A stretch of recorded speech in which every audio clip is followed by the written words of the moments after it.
Clickbait or educational? Oh, you're driving me crazy. Today on Trekland Tuesdays, live with me, Dr. Trekland Nemecek, coming at you from the heart of Trekland here. Hey, for some sanity, clarity, and the big picture, or at least a bigger picture in all things Star Trek. Welcome once again here to Tuesdays. Busy time here for me, all over, lots of fun things happening. It's exciting. We're into spring. Discovery is rolling along and people are reacting one way or the other to that, but also, well, it's just the world's moving along. Maybe the Skydance suitor for Paramount is going to work out. They seem like the old buds who are finally going to get married. Another twist on the whole divorce theme, but lots of things happening in Trek. I stick my head out of my moving tunnel and rehab tunnel, Reno remodeling a little more often than usual. No, had a big weekend last weekend. I haven't even posted about it. Again, helping out with the Michael Westmore documentary coming along. A lot of things on the surface and just below. If you are watching us later on YouTube and you're not with us live, it would be so great sometime on a day off from work, on vacation, holiday, whatever, if you could join in with us live Tuesday too. It's a lot of fun. But I appreciate you watching later on, and please feel free to still leave a comment there in the YouTubers. Some weeks we have pretty active YouTube pattern. And a lot of our topics here are evergreen, as they say. So if you stumble across a Trekland Tuesdays live, don't worry about the date. So many times, hopefully there's something in here that's a little cud you can chew on even a year or two or three later. But it is so good to be with you here. We continue to move into our place here, so yay. So my topic this week, again, we're watching Discovery unspool. People have their opinions on that. We're watching the greater streaming world. We're watching what's going on with the Paramount News. There's merch. There's the conventions coming along. Everything is hunky-dory. But there's something that I've been watching for years now. And I guess I've been watching something for years besides people who take a Star Trek Trekland Treks with me on a location tour. Just a quick reminder that, hey, it is spring. The weather's getting great. People are feeling a little more unlimbered, I think. TreklandTreks.com, we can customize your day tour, your custom away mission at any of over 50 location sites around Greater SoCal. Not the Northern Shores, they're all around Toronto. Picard is the only of the modern series live action that have been here in SoCal. So if that scratches an itch with you, if you're headed to LA for business or pleasure, vacation, you got a spare day, get in touch with me early and we'll see what we can set up for you. All right? Love to have you. We've had our first one of the year and I can't wait to get more rolling this year. But into our title this week, into my topic. I'm glad. You're probably wondering why I've called you here today. Clickbait or education. No, I know there's a spectrum here that people fall on related to this. So part of this is I'm really curious to see what everybody thinks. Now, my audience may be more in line with me than otherwise, but it's funny because when I'm on IMDb checking things out, there are a couple of pre-recorded, pre-selected algorithmic news articles that keep coming up for me. So I just keep seeing them over and over again. And it's just a fraction of what's out there. We are all living and dying. Unless you've staying off the interwebs, and if you are, how did you get here? We're all subject to the algorithms unless you're really smart, you've really turned everything off. But even so, we get, if we're fans here, we get all kinds of Star Trek and even greater sci-fi stuff thrown at us. Ads and news stories and goofy posts, and depending on what platform you're on, right? Well, clickbait is clickbait, and stay away. And we've got the negative, the toxic tubers and their crap. And we've got, what do you call it? The car crash headlines that pop up. You can't not look. You have to look, even though it's ridiculous and you slow traffic down. Do your best. Don't slow down. Don't rubberneck, as they say. Don't looky-loo is the other SoCal word. No, it's hard not to sometimes. And when we're tired, yeah, sure, we'll get into an endless YouTube spiral. That's not so much what I'm talking about. The visual is one thing. I'm talking about just the good old school internet headlines. And for Trek, that can be so many things. It can be so many things. The 5 worst episodes of the 4th season of the original series. There was no fourth season. And some of them appeal to our most negative, not our negative side, but just our spurious, our literally our watch the car crash go by nature. I guess it's just primal in us. But there's another kind of clickbait that I've been noticing a lot, and I guess I should be flattered. But it's the clickbait that basically it's people taking apart the Okuda's Encyclopedia. They're taking apart my TNG companion, especially since Picard's been hot and TNG still occupies a place. They're taking away, they're going through Paula and Terry's DS9 companion. They're just going through some of the classic reference books. And I can tell, look, people are trying to make a buck. I get it. People are trying to crank out a certain number of stories to keep the internet afloat. I get that. What amazes me, number one, is how many stories are created from one line of a quote, one line of dialogue, one line from my book or any of the other compatriot, Star Trek reference books out there. It's amazing sometimes. Like there's a couple that keep popping up, like I said, on my IMDb. Star Trek's writers worried Famke Janssen's guest spot would spark a controversy. And of course, we're talking about Perfect Mate, when Famke Janssen was just this beautiful model turned actress before she was on a top. Hello, set.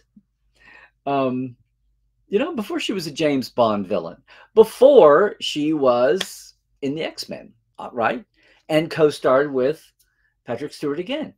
I read people whose commentary is, well, this is not much of an episode. It's more a trivia trove now for fans who know, for Marvel fans who know that the two of them co-starred in something before X-Men. And okay, I guess that's perspective. That's where you are in time. Everybody comes at anything, much less Star Trek, from where they are. Good enough. But this whole thing, it's like controversy. Use controversy in the headline, spark in the headline, and you get eyeballs. And there's nothing wrong about that. Oh, Mark and Ed Gross's Captain's Logs, spoken history, and pot out of mind. They're quoting people that we quoted, Michael Piller, Jerry Taylor, and the whole controversy was like, is this a male fantasy? And what is Star Trek doing being so progressive? And you're giving that to us. And then they pull my quote of Michael, where he says, well, we had Dr. Crusher voice all that. To say, isn't this just a male adolescent fantasy regarding, Kamala, the metamorph, empathic metamorph? And, it's the point. And it's a point.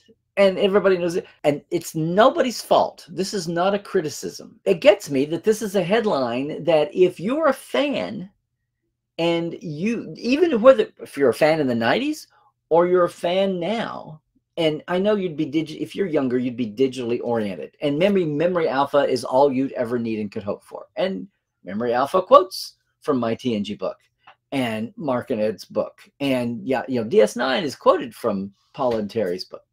On down the line. Here's another case before I ask the final question. These are all from Slash Film, who is hardly an irresponsible, toxic tuber, and you know who I'm talking about. And not just the YouTube hosts. I mean, some of the sites always take the negative spin to get to anything. They take the most negative, the most antagonistic, the most angle on anything and present it. And yes, there'll be people who are drawn to that. It's so hard to do that with Star Trek, unless it's just the most base, bar fighty mode.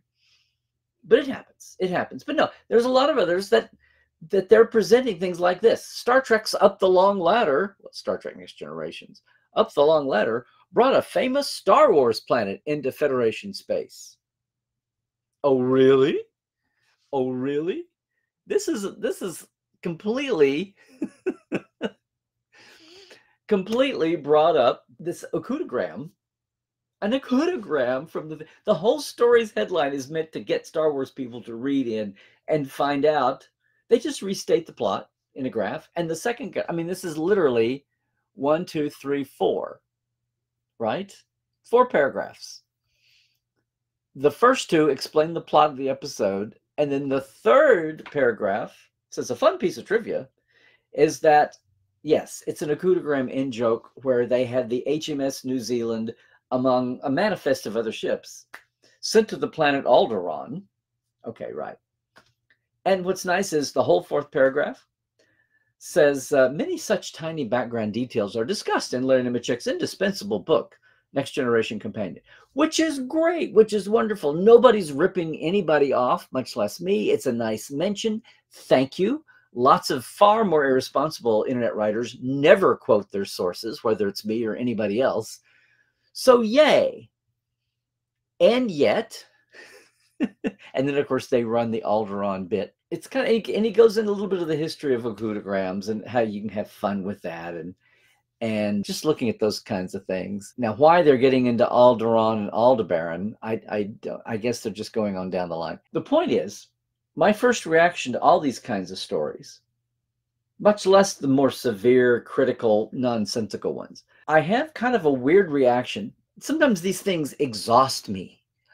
I'm like, wow, you came up with 4 paragraphs or more on one line from this, and that's the headline? And even the headline doesn't go south. It's a little misleading. Alderaan is not really in the Star Trek universe until we get to the anal level of Akudagrams, and of course they should be there, and Memory Alpha's gone to town on that the last 5 years. That's what they existed on before the Discovery comeback of all the current shows gave a lot of fodder to have to catalog. And that's fine. Really, none of it started off as my reaction. Like, really? Really? Is this why we have to have so much internet soaking up the bandwidth? We have to have stories like this that don't add, like it's redundant? Because here's my initial thought.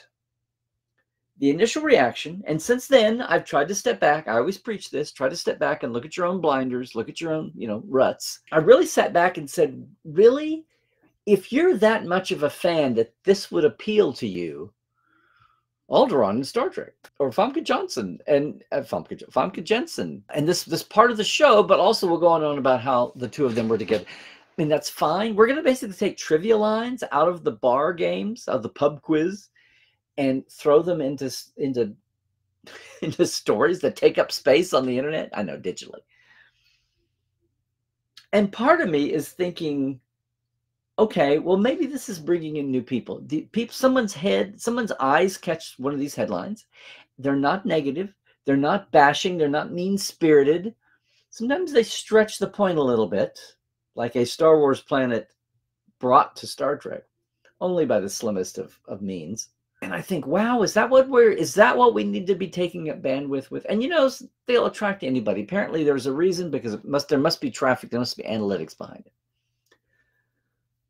But what gets me is, I'm thinking, if somebody was that much of a fan that they're at this point and that's catching their eye online, wouldn't they, number one, have gone to get themselves a copy of the companion, or the encyclopedia, or the DS9 companion, or Mark and Ed's spoken narrative books?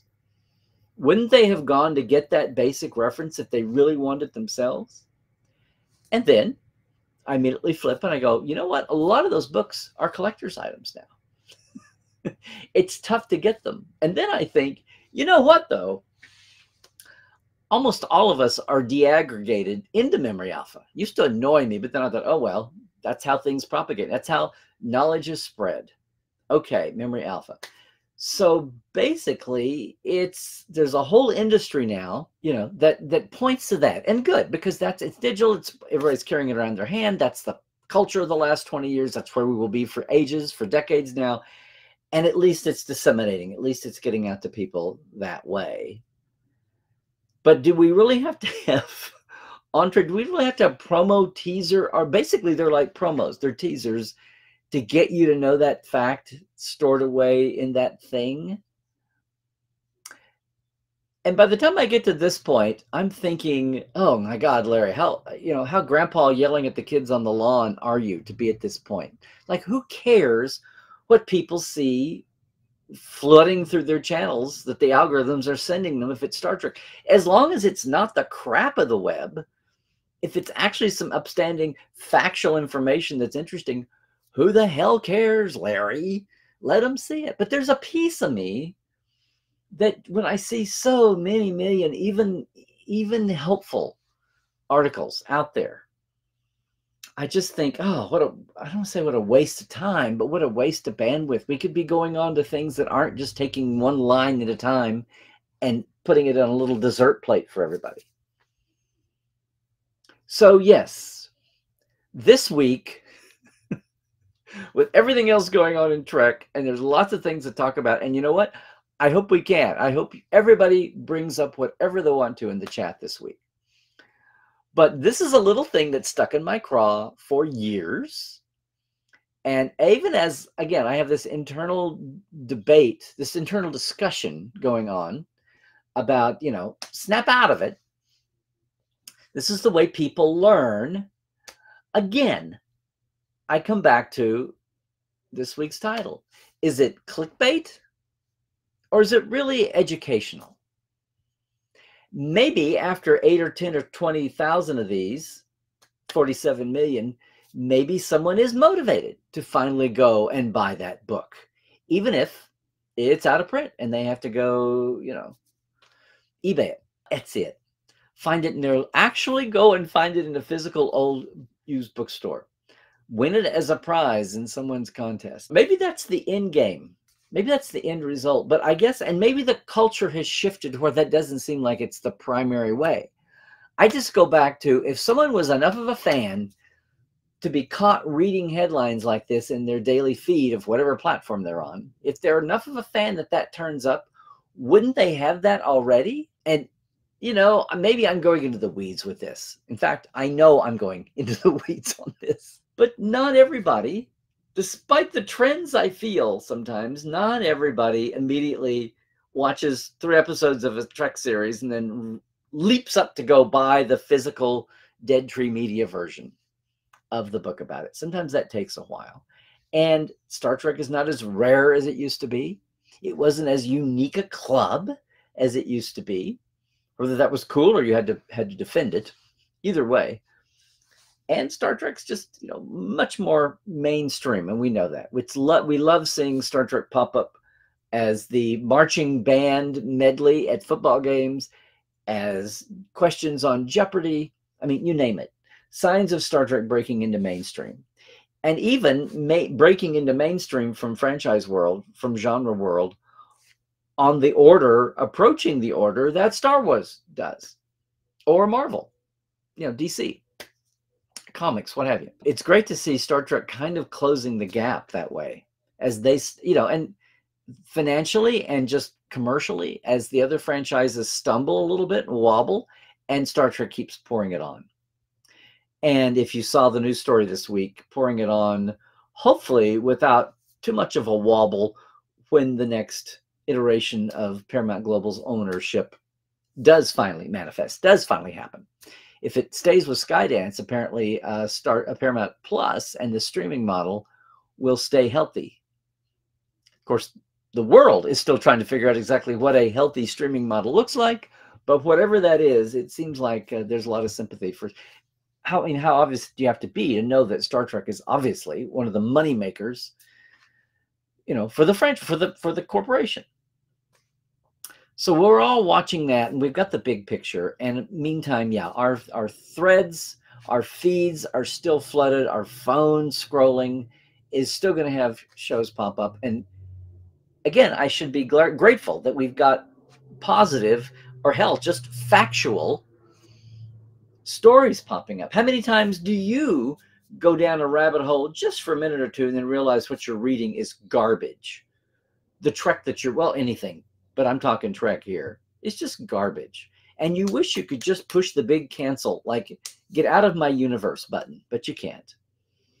You can take care of your own feed, but you can't just rip it out of existence and maybe slightly improve the universe by getting rid of some of the trashiest or even most, incorrect or sloppily written.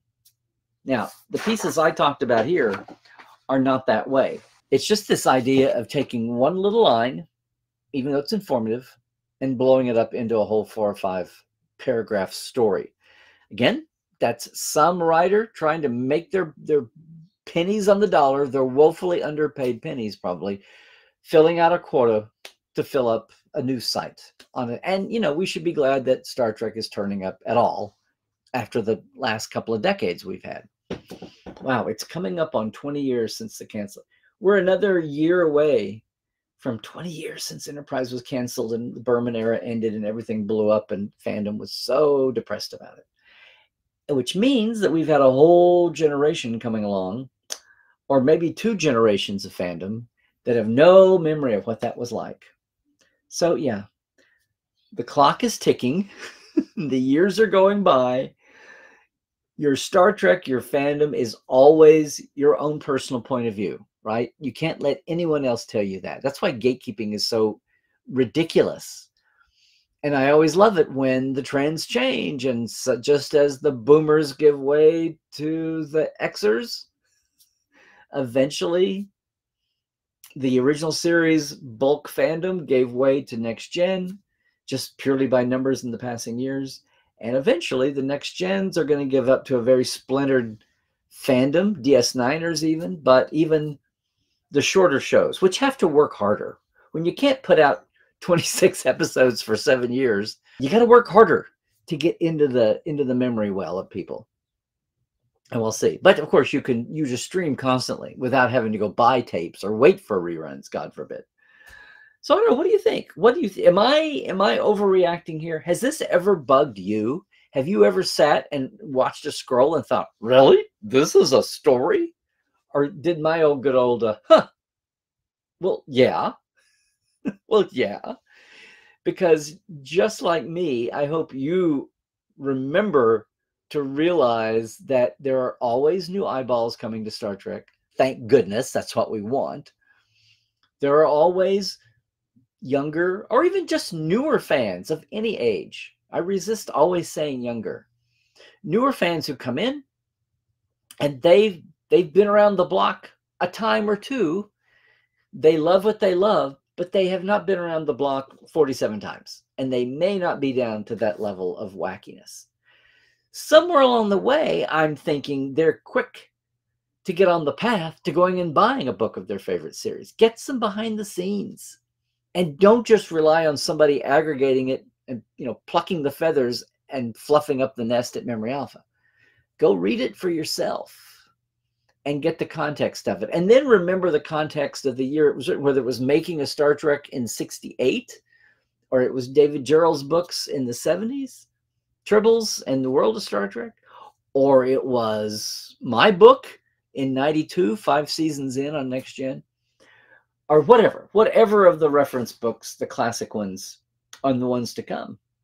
Do that. But I do chuckle a little bit at the new industry, the new Star Trek web journalism industry of just basically scraping through everybody's book and just pulling out sentences at a time and fulfilling your quota. I don't begrudge anybody that because we're all trying to make a buck. And at the same time, it's spreading cool stuff about Star Trek to new audiences. I just wonder if that's really how people are consuming all these factoids, or do they just kind of blur together after a while? When you've got even 4 or 5 or 6 or 8 sites, factually, well written, actually pumping this out. Can the internet take too much? Are we anywhere near all of that burning fandom out, or is Trek fandom, had it been so fallow for so long, and now we're pumping out, even though there's short seasons, we're pumping out so many live and animated shows with casts and character lists and actors and creative teams behind them. There's so many more names to learn than there used to be. Are we at a stage where that is so confusing people are just glad to glom onto whatever they can? These 2 stories, of course, I wrote were all Next Gen related. But there's so much more out there. And of course, the new shows, we're all learning about the new series and the current shows. So that's not even what I'm talking about. Unless, of course, it's a new show referenced as a callback to, oh, I don't know, The Chase on Next Generation. I don't know. I'm probably doing much ado about nothing. And you may say, Larry, this has got to be your weakest topic in 47 years. I don't know. I just got tired of seeing these constantly turn up in my feed. and wonder if anybody else out there thought the same way I did. Or if you start to go down that path, be gripey grandpa, and then go, you know what? There's always going to be more people who don't know. They don't have a copy of the Next Gen Companion or name the book, and they don't know. And you know what? Heaven forbid we stop informing people about Star Trek when it's so easy to do. You're already drowning in your own interweb. So yes, if the algorithms here can steer you to something positive that's not ruining your life or depressing the universe, then yay. Just, shut up, Larry, and let it happen. Not that I'm going to change anything anyway. Maybe I can change my attitude a little bit about it. As long as it's well written.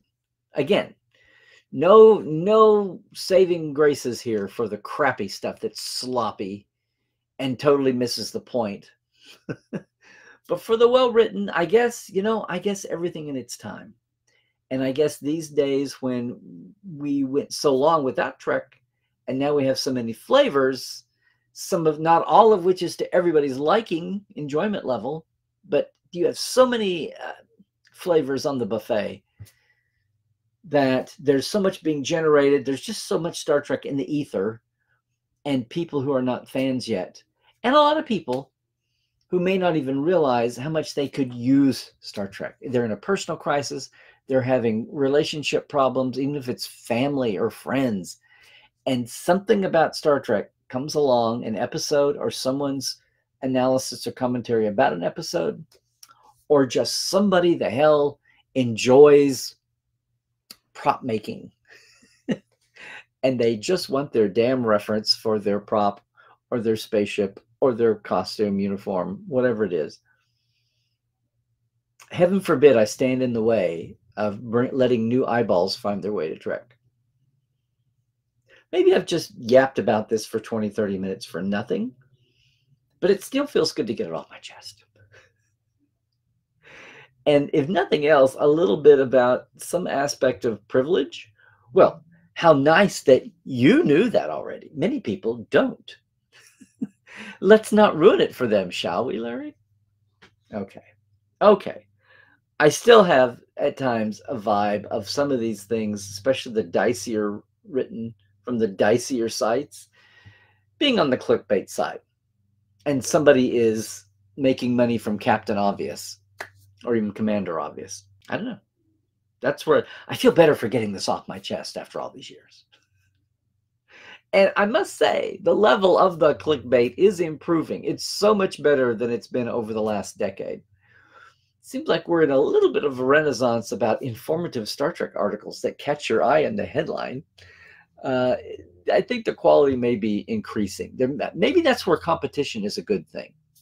And maybe that's where brand awareness, where to avoid giant freaking robot or red shirts always die. Maybe when you know what you're getting and you can be the savvy shopper, the savvy reader, maybe that's just as well too. Maybe it is a better time.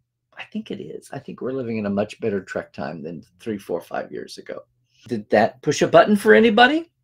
I'm just curious to see your thoughts. I have to say a huge big thanks to all of our Patreon folk, right? Every week. Yay. So thanks a lot.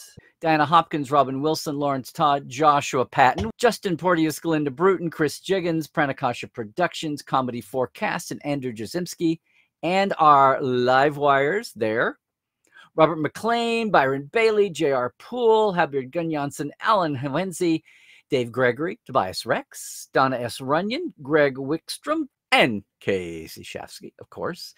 Absolutely. And you can join them too. You can join them, patreon.com/TreklandLive. Look, gang, we have a $5 and $10 Patreon level. It's very simple to join in. We just started a new month. We'll see what changes happen, but I appreciate the support.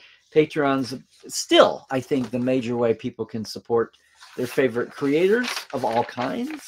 And I started that to let people have something small they can do to help us expand the Trekland, especially Trekland media, here. But I want to thank everybody there. I want to thank anybody. If you're thinking about taking a Trekland trek, please get in touch with me. It's going to be a wonderful. The weather is settling down now. It's going to be a great It's spring, and I just feel maybe that's the freshness of the year with building into a new house and remodeling and getting things, a fresh start on so many things, structural and otherwise. It's going to be an interesting year. I'm just telling you. But what's amazing is that over on the Trek Files, speaking of new beginnings, hey, the new episode is up, of course. It's a Tuesday twofer. We've got the great Ben Robinson, formerly of Eagle Moss, now of Scattered Spaces, still working with Little Ships, books, and even other kinds of merch. You want to hear what's going on? We dive into more TNG Roots talk. It's so much fun this week on the Trek Files. This week we're talking about Wesley Crusher and Leslie Crusher. And if that sounds intriguing, well, you have to check it out. Roots TNG. Everywhere fine podcasts are caught, or boom, podcast.roddenberry.com. We'll be there. We'll do that. All right. Me on socials, same old. Larry Nemecek at Larry Nemecek on Twitter, X. Hey, it's Larry's Trekland on Instagram. You should come over. And here on YouTube, please like and subscribe and share all over the place, and sure, Facebook too. If you really want to jump in big time, it's portal47.net. You can look it up, or go to my site, larrynemecek.com, and you can see everything there. Treks, Portal, all of our podcasts and live streams are there. Second Opinion is out. My first second opinion of the year, because Discovery is back, Fresh Trek is back. If you haven't checked that out, again, it's not a hot take. It's not a quick take. It's a second opinion after the dust settles just a day or two. So you know what? You can read your Thursday stampede of reactions and jump in on that on Friday. But by Saturday, you might want to see what I had to say about it. You might learn something new, and without even a clickbaity headline. Oh, Larry, stop it. No, Second Opinion is back. Appreciate everybody taking a look at that. But hey, I think that's going to do us. Let's head into the chat. But first, if you're leaving us right now on YouTube, again, come over sometime when you can on a Tuesday live show.